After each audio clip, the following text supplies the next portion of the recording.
The regulars who attend this class, can you just take one look around the class? Are your friends here? No. No, your friend's not here. Huh? Should I be waiting for anyone? Or should we just start? So chaga, yo. I also shy. We almost started without you, you know. Your friend said we start. Are you familiar with Kalama Sutta? Sort of. Huh?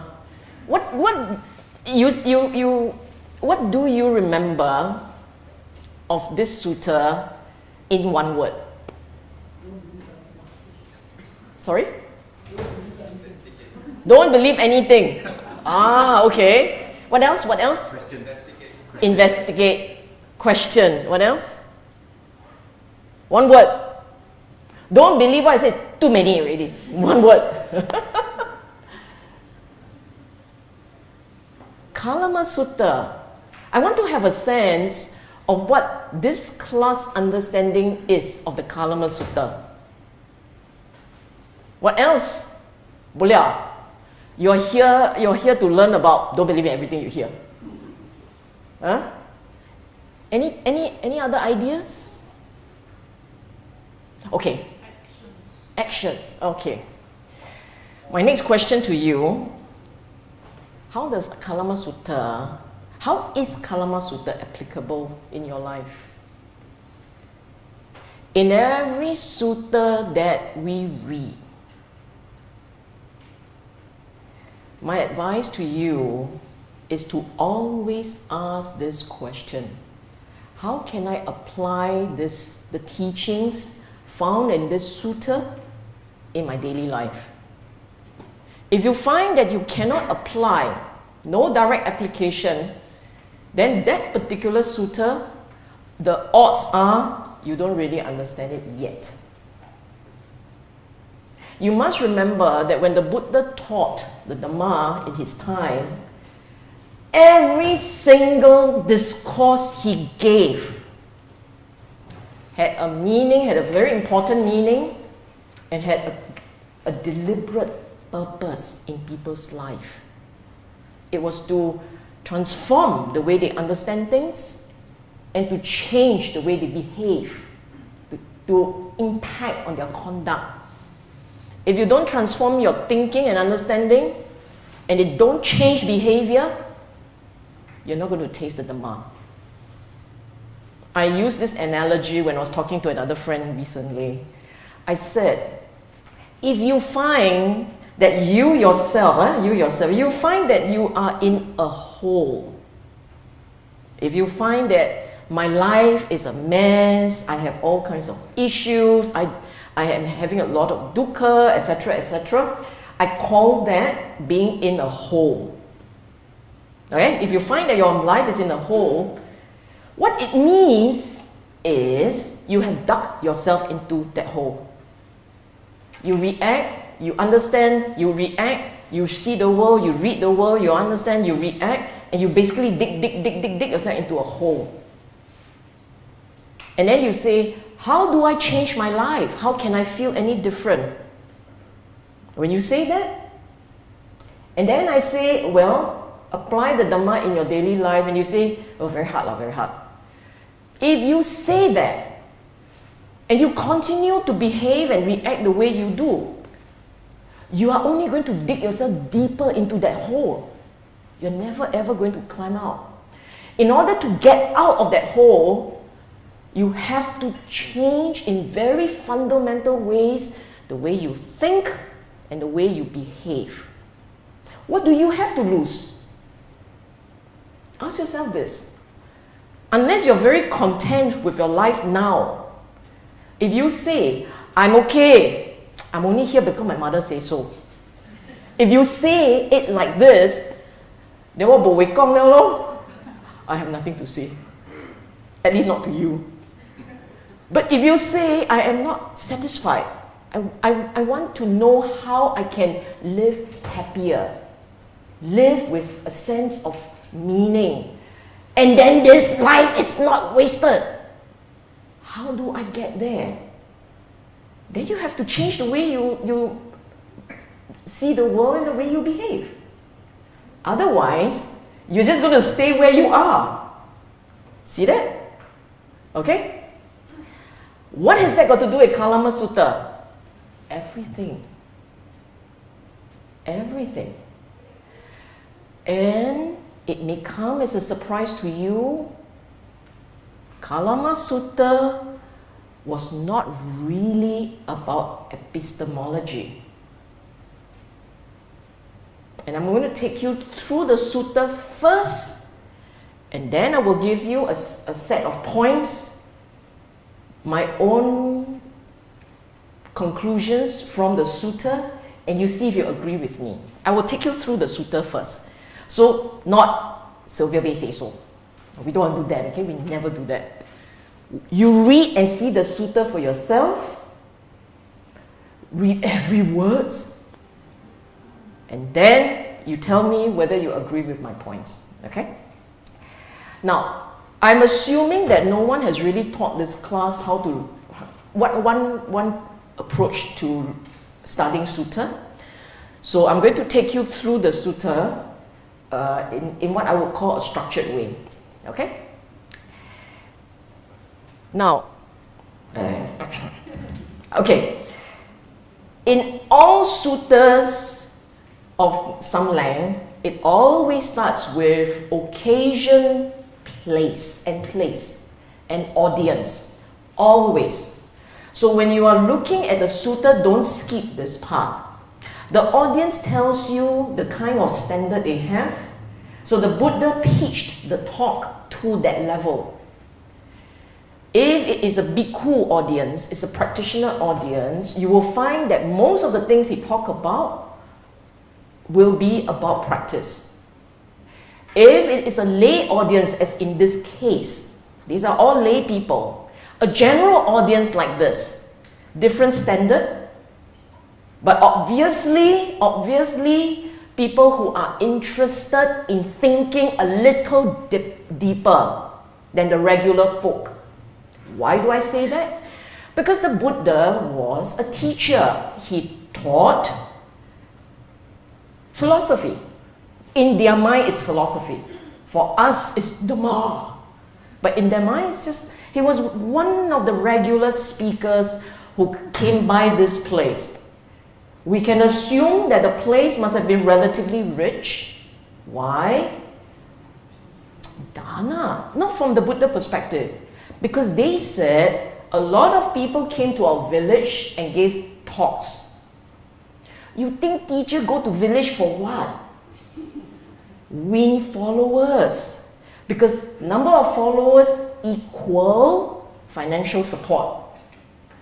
So this village must have been relatively rich. This village must have been relatively educated by the standard of the day. So they will discuss, they will think, they will reflect, they will argue. A lot of intellectual activities going on. This would be BBC Tonight. Okay? This is not 958. No, this is BBC Tonight.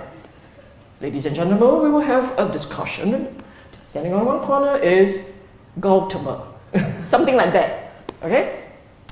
So, Kalamas, you may think they are village, but I think they're relatively well off. So many people came by, and Buddha has this reputation. And this reputation, you must remember, this is your chanting. Iti piso bhagawa arahan samma. This is actually his calling card. In his days, they knew him to be like this. He was perfectly enlightened. He was well behaved, perfect in conduct. He was able to teach. So he has a reputation as a very formidable teacher. They were going for sweet class that night. Okay, not economy. Sweet class lecture that night. And, we need apple. We need apple. Okay. So they all went to see him. They sat down. And you note this section here. Sorry. See this section here? Look at the way they greeted him. Some of them bow, pay respect. Some of them basically identified themselves. Hi, sir, I am so and so from Ang Mo Kio. Something like that. Huh? And then some of them just kept quiet. See that? Some kept quiet, sat down on one side. These are the introverts. They sat very quietly on one side. Okay? They don't want to draw attention to themselves. Meaning an assortment of people of different temperament, of different possibly social status. So this is challenging. When you pitch a talk to everyone who are, say, at a retreat together, everybody, you know them very well, it's easy to pitch because you know them, you know their mind and what they understand, and you can take off from there. This is a complete new set of audience, and the Buddha had to talk to them. Okay? And then they went to him and they said, wait, let me read. Bante, there are some ascetics and Brahmins who come to Kesaputta. They explain and elucidate their doctrines, but disparage, denigrate, deride, denounce the doctrines of others. So basically, they say, mine's right, theirs wrong. And they are wrong in these many ways. Okay? We all agree on this, huh? So what did the Buddha say? The Buddha said, it's okay to be perplexed. It's okay. It is right. It is understandable, fitting for you to be in doubt. Understandable. Doubt has a reason on a perplexing matter. Come, Kalama. This is the famous one. It is from this that you all came up with, don't believe in everything you say. Okay? Do not go by oral tradition, by lineage of teaching, by hearsay, by collection of scripture, by logical reasoning, by inferential reasoning, by reason cognition, by the acceptance of a view after pondering it, by the seeming competence of a speaker, or because you think the ascetic is our guru. And then this famous line, Kalamas, you know for yourself. These things are unwholesome. These things are blameworthy. These things are censured by the wise. These things, if accepted and undertaken, lead to harm and suffering. Then you should abandon them. In many cases, unless you're reading this for the first time, but in many cases, this is when people stop reading. And then the rest of the sutta, they say, I know already lah. Did I just describe your approach? That's the trouble. Now you think a sutta, 2/3 of the sutta devoted to the bottom issues, 1/3, one para discussing, do not listen to this, do not do that, do not do that. And you tell me this sutta is about that 1/3. In fact, it's not even 1/3, it's one phrase. It's not. He said to them, you should know for yourself, these things are unwholesome, these things are blameworthy. What does it mean? All individuals in their stomach, heart of heart, they know for themselves what is right and what is wrong, what should be done and what should not be done, what is good and what is bad. In other words, unlike knowledge, the first part, because they went to him saying, how do we tell if a teaching is right or wrong, true or false? And his reply to them is, I can understand why you are perplexed. And it's okay to be perplexed. But he did not follow with, let me explain to you what is truth. Ta-da! He didn't.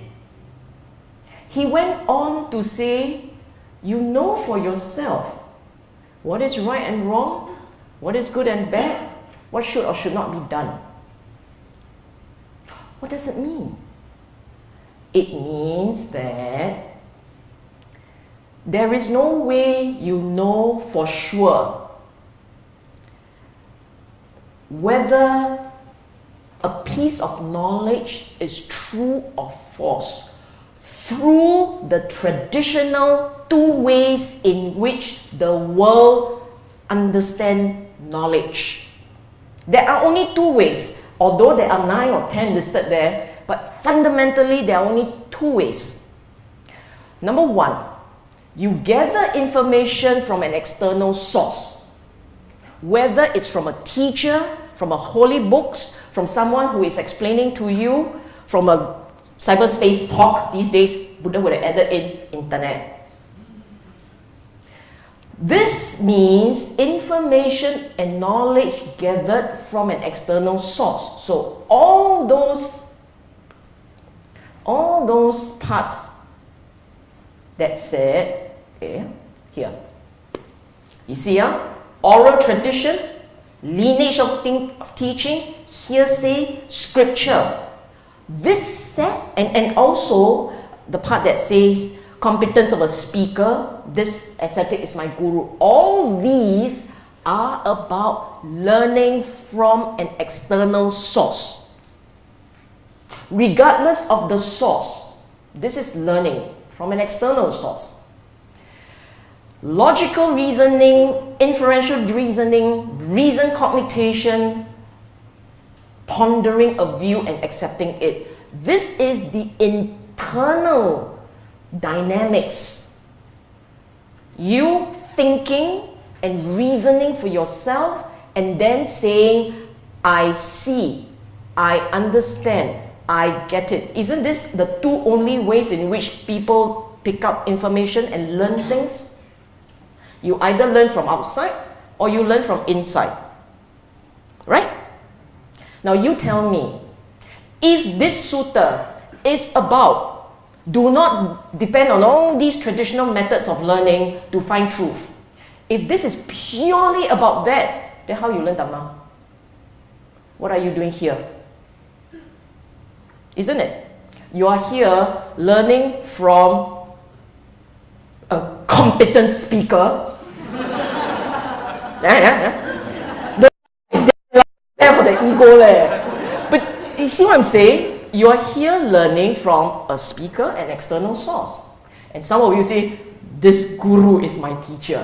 This ascetic, I'm not ascetic, but this is guru. Right? And then what do?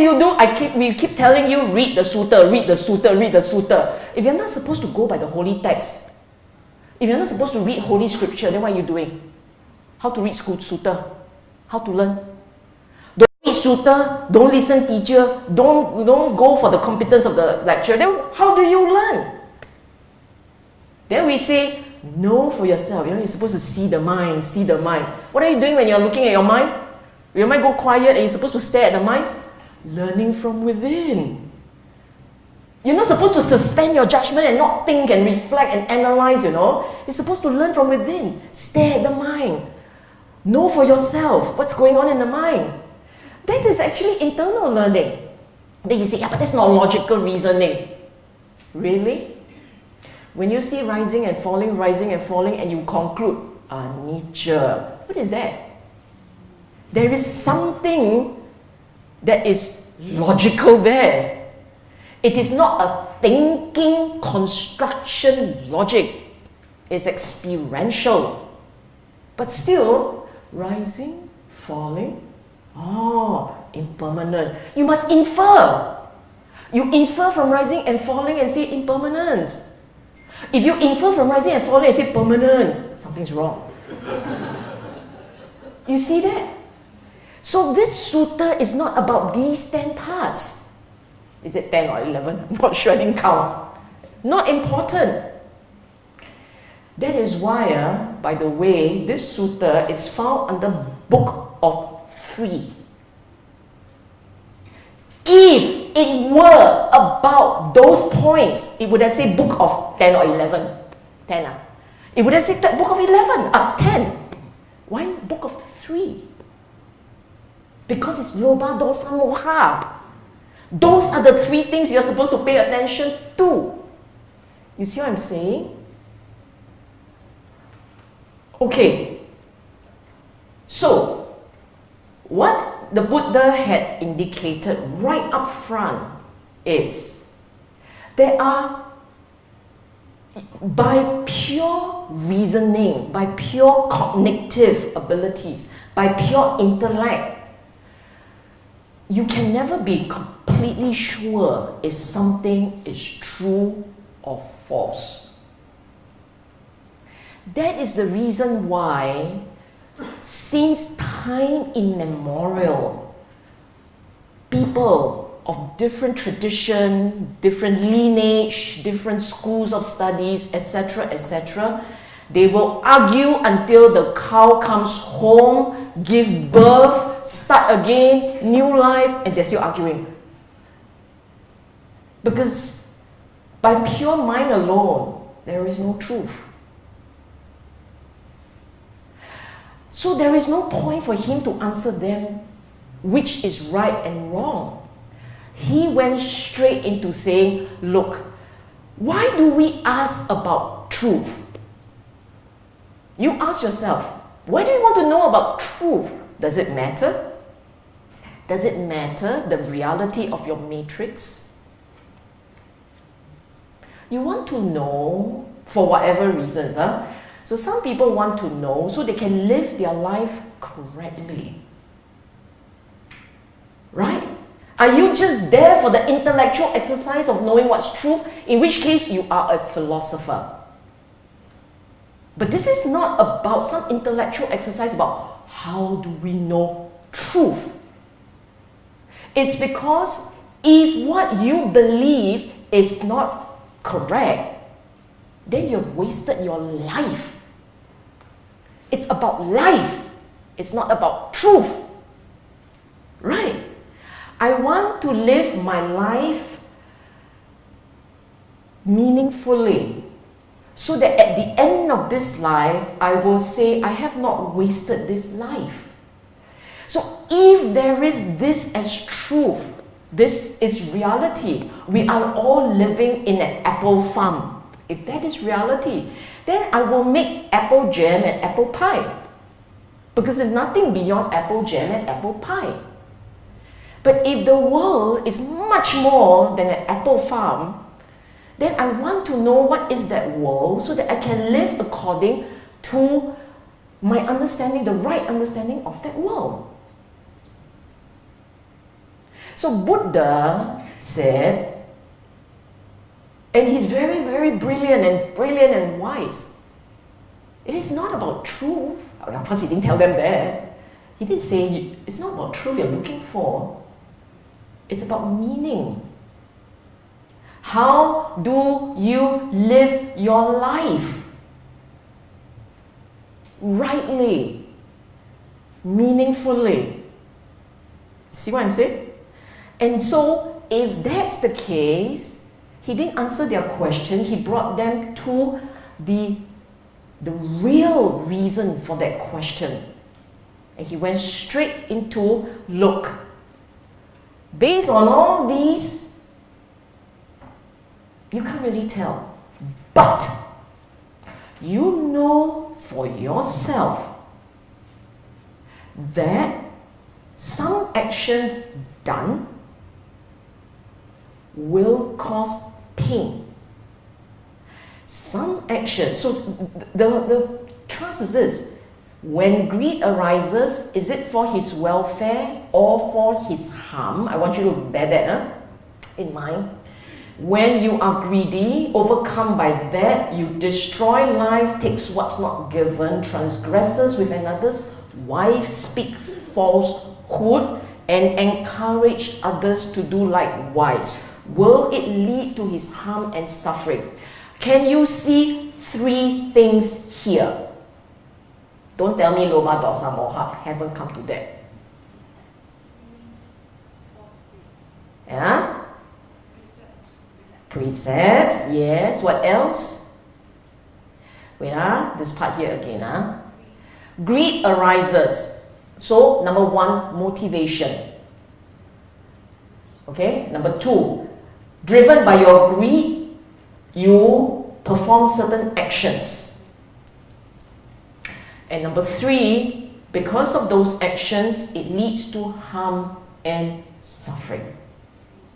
And this you know for yourself. What does this mean? There are some truths that are universal. Morality is one of them. The truth of morality is universal.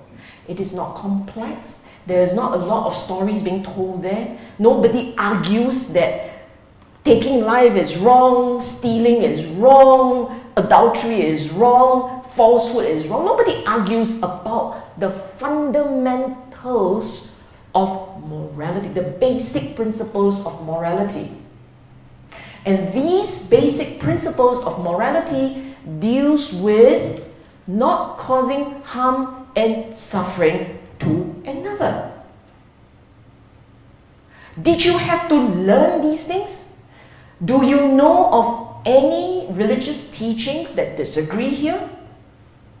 When you were a young child, your parents teaching you morality, did they say A, kill is good, smack, smack, smack, smack, kill, kill, kill? Take more, take faster.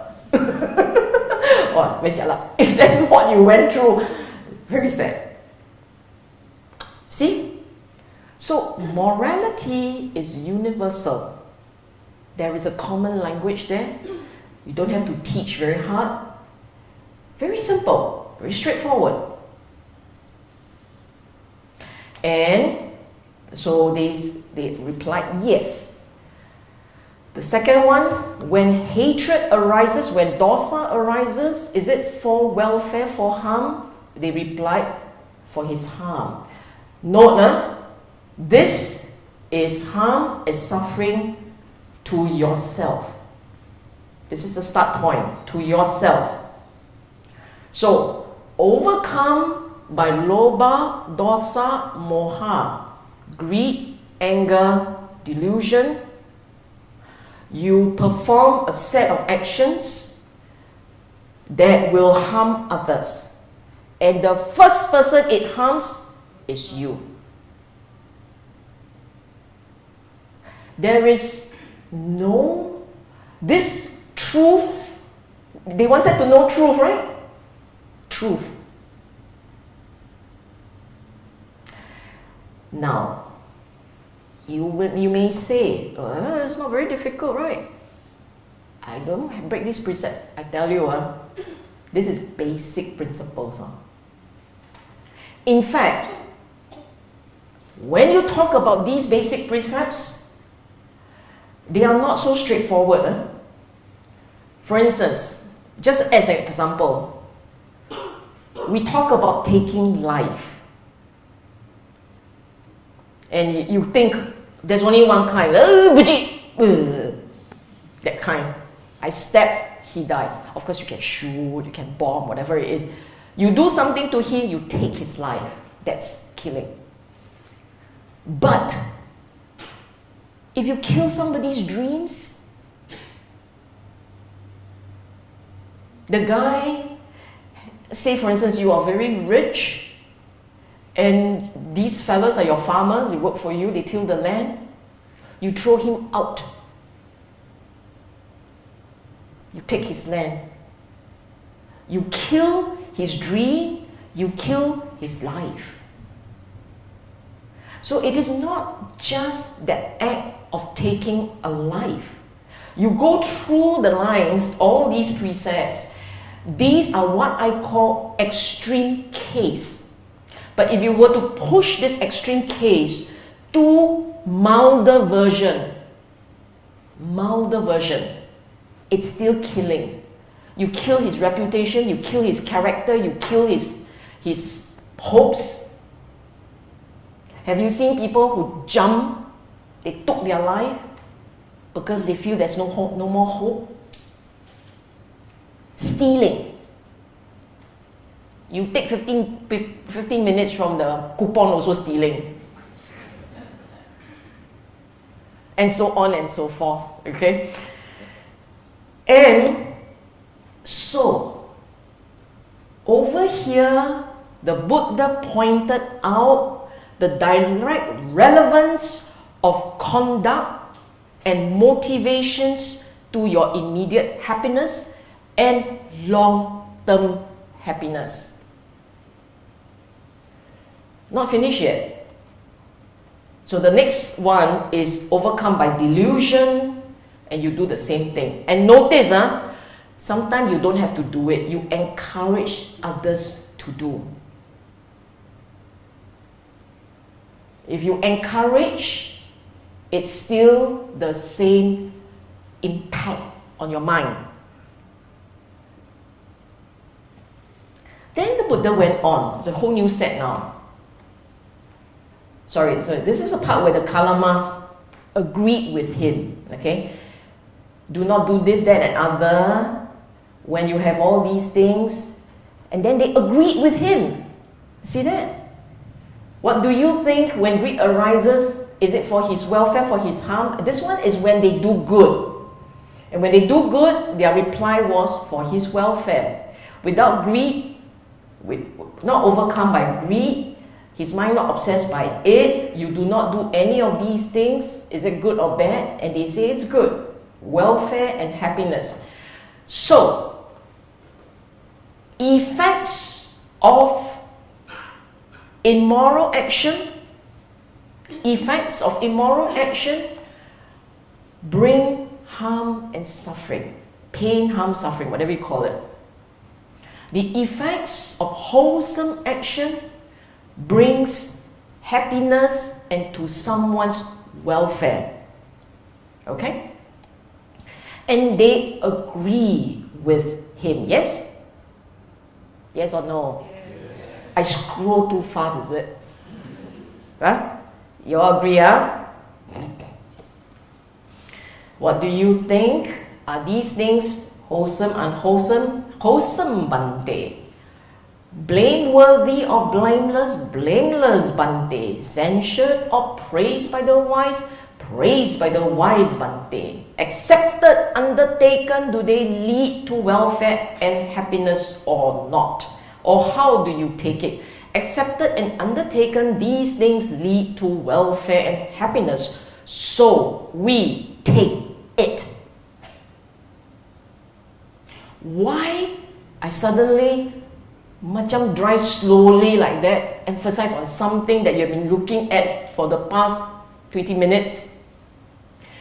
Did the Buddha talk about Four Noble Truths and the Eightfold Path? No.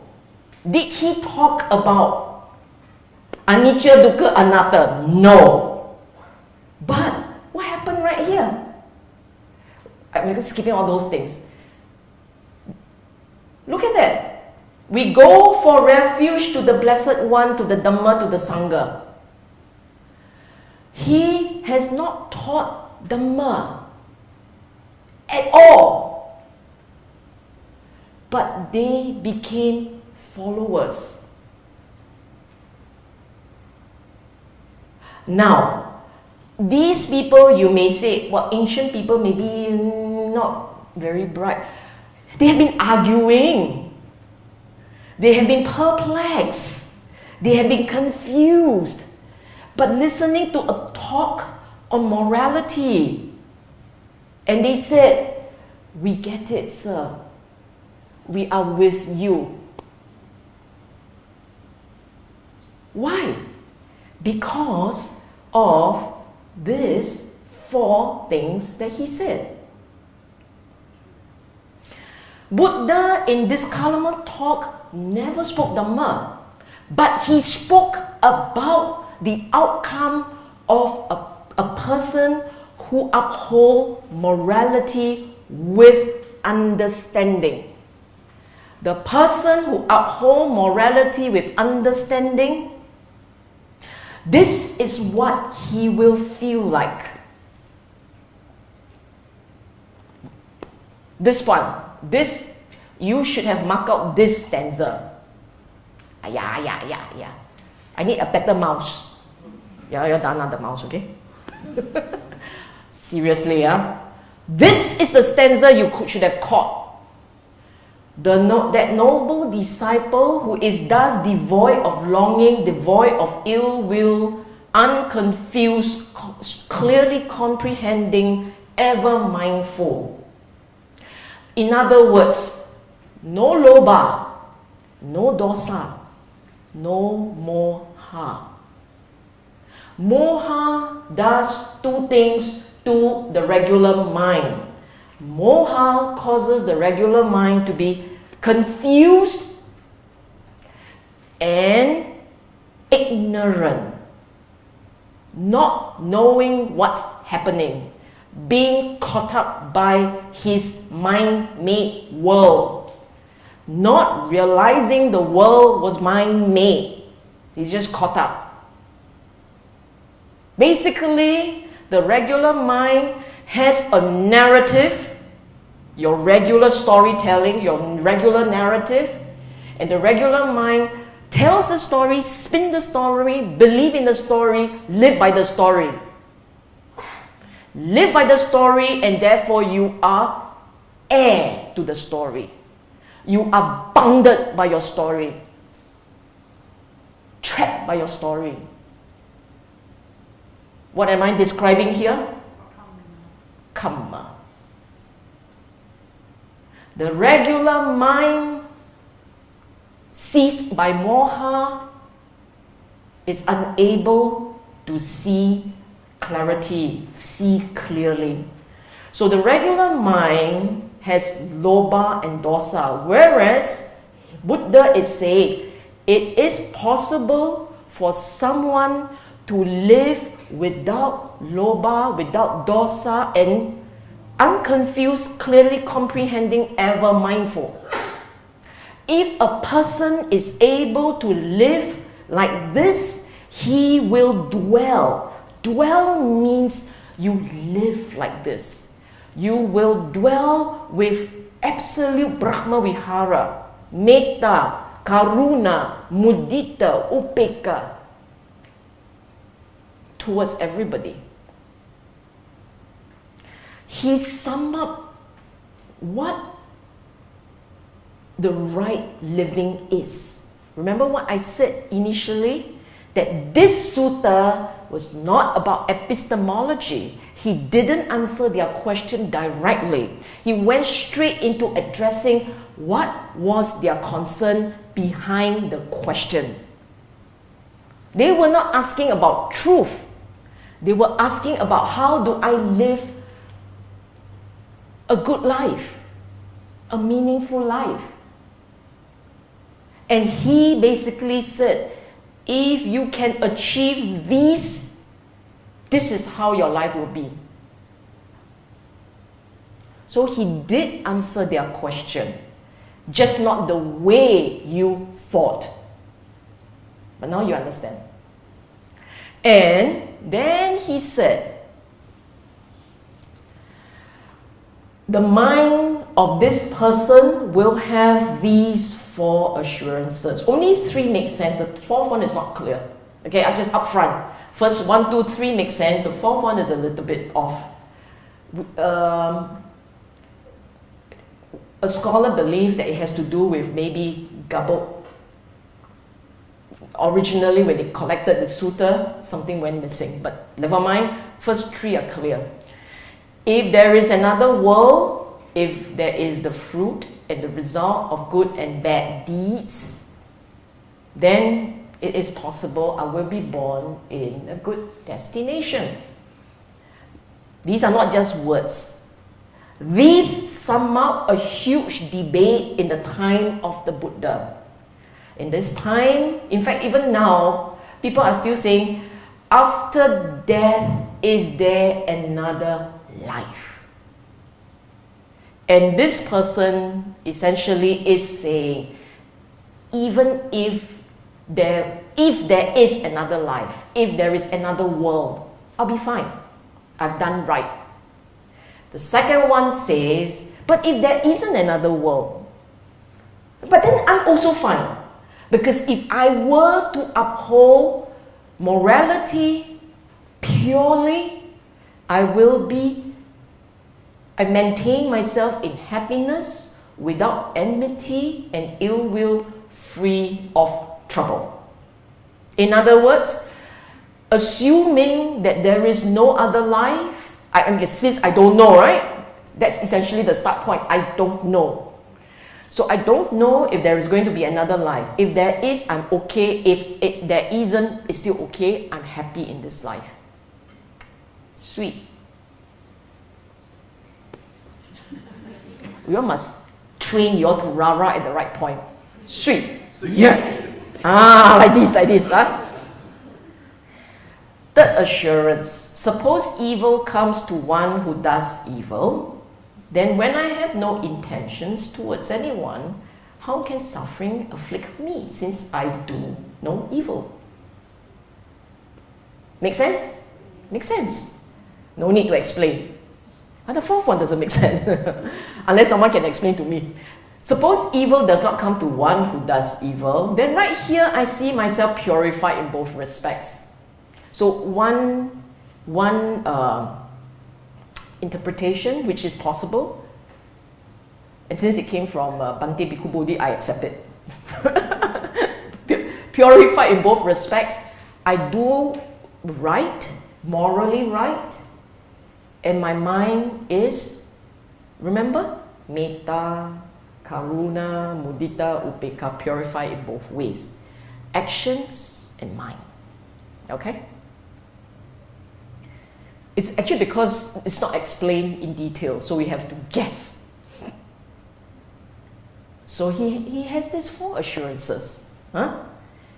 And then they all said, we go for refuge to the Buddha, the Dhamma, and the Sangha. Let the Blessed One consider us lay followers who from today have gone for refuge for life. He taught them morality. He explained how morality helps the individual live a peaceful, happy, tranquil life. And then they say, got it. I get what you say. Okay? So, that's the Kalama Sutta. I'm going to show you. A bit. How?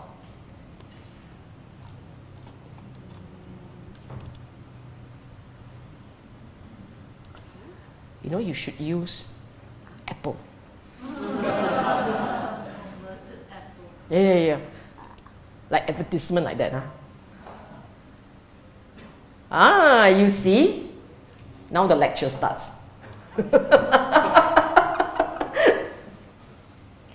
These are the points that I fleshed out from the sutta. You tell me whether you agree. Okay?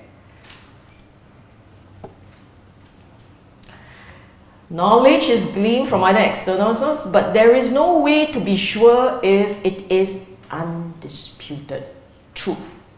Fair? I put it up so that it helps you remember. Otherwise, there is no need for this. Okay? Agree? There are 2 ways in which you glean truth, but really logically, cognitively, thinking through and all, there's no way you know for sure. You know what it means, right? Basic moral principles are obvious, simple, indisputable, constant over time and space. In other words, evergreen.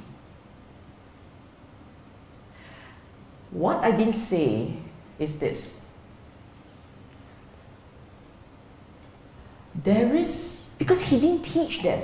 He merely asked them, you know for yourself. In other words, actually, there is in all of us an innate sense of what is right or wrong, good or bad, should or should not be done.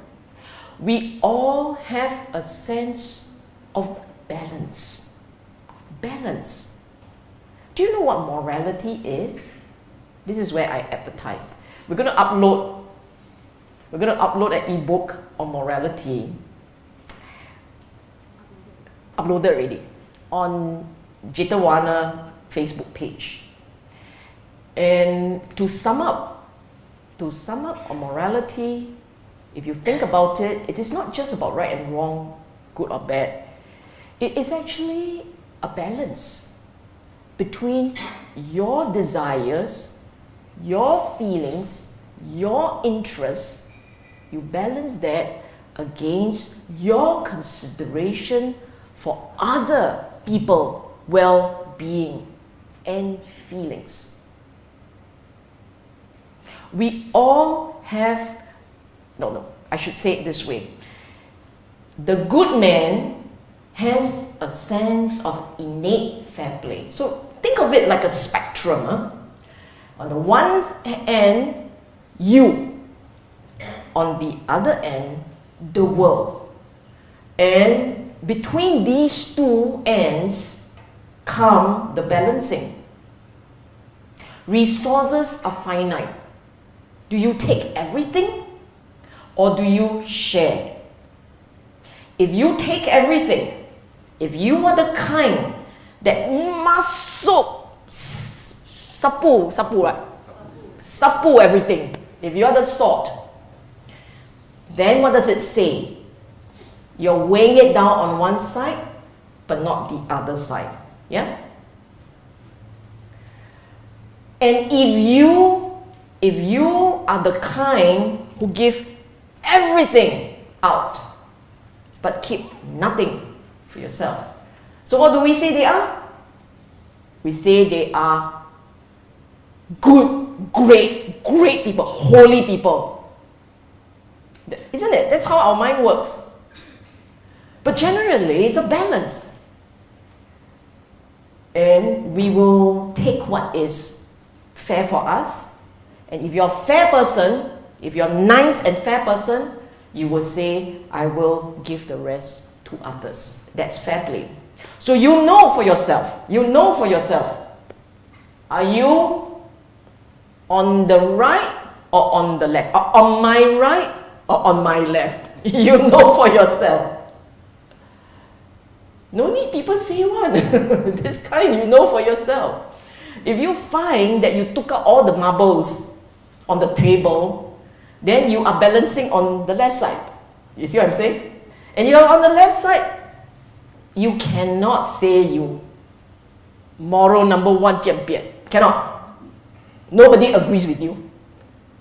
And everybody have their sense of balance. The scale is not the same for everyone. Everyone. That's how we judge people. This person not very nice. Not very nice. That's how we all judge people. It's the balance. And built into everyone, there is a sense of balance. That's why all of us instinctively know what's good and bad.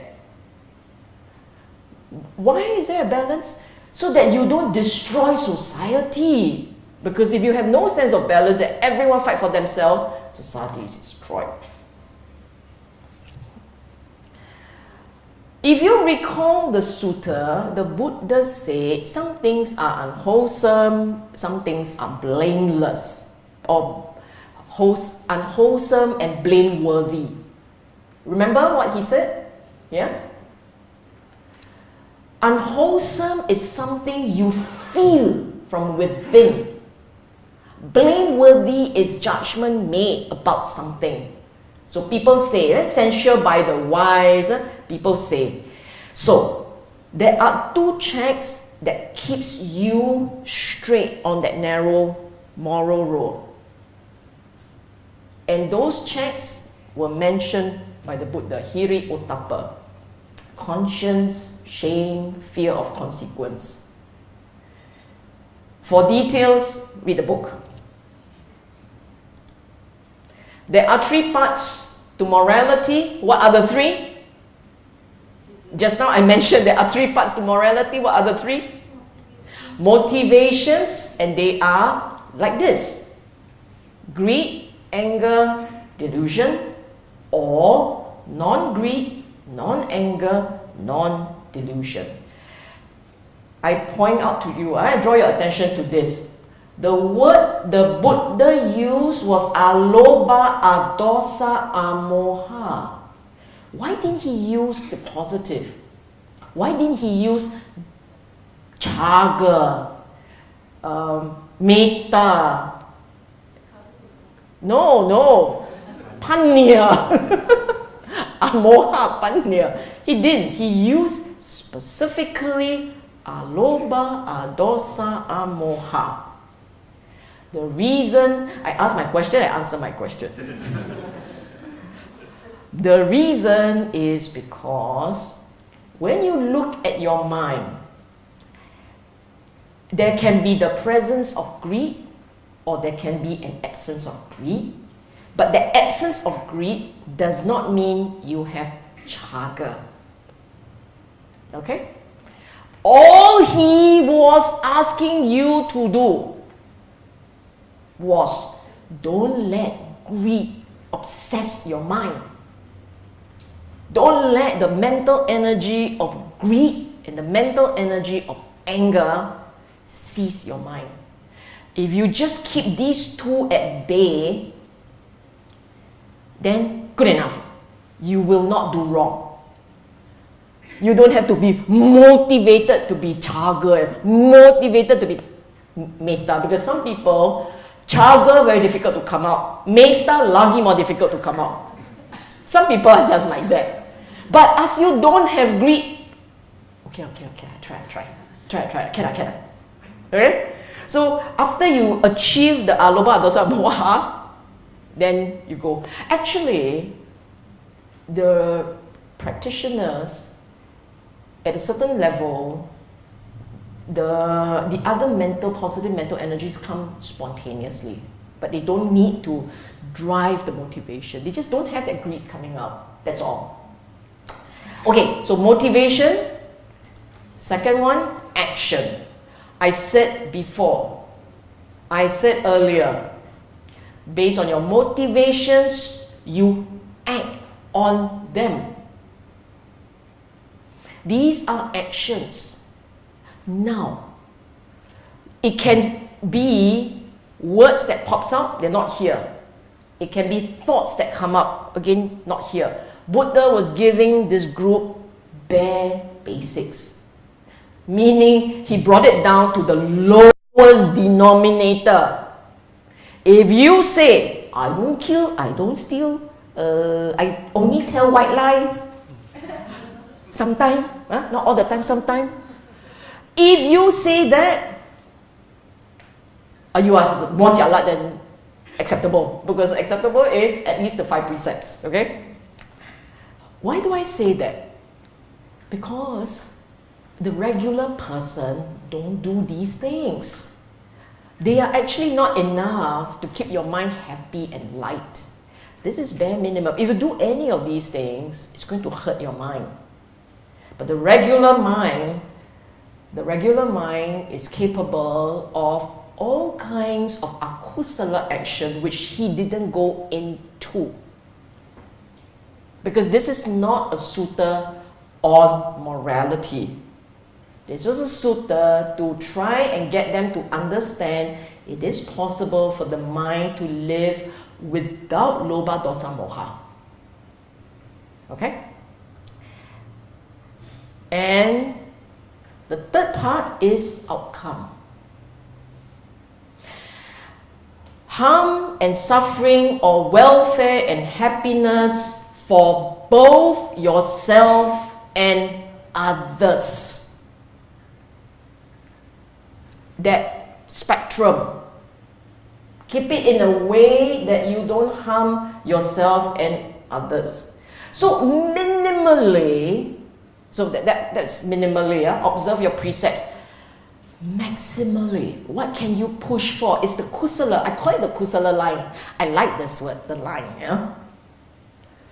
If you can keep your mind kusala, it brings welfare and happiness for both yourself and others. Okay?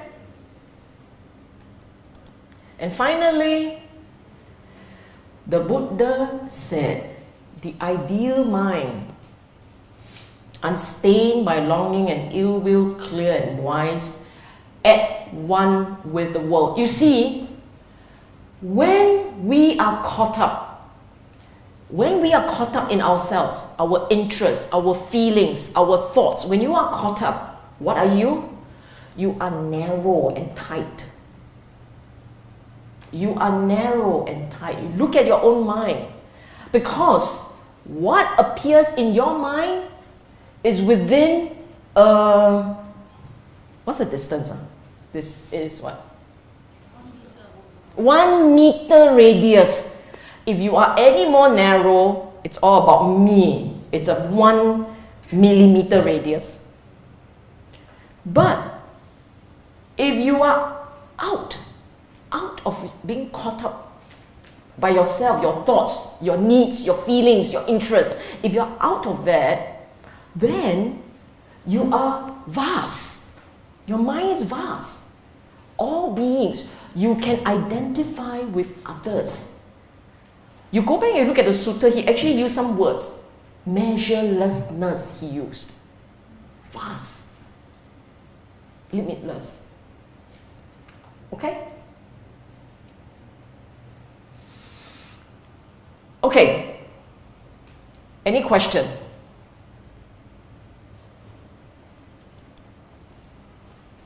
No question? We've got a tutorial today, right? You can bring your questions to the tutorial group. I wish you all a fun time, an engagement. Fun engagement.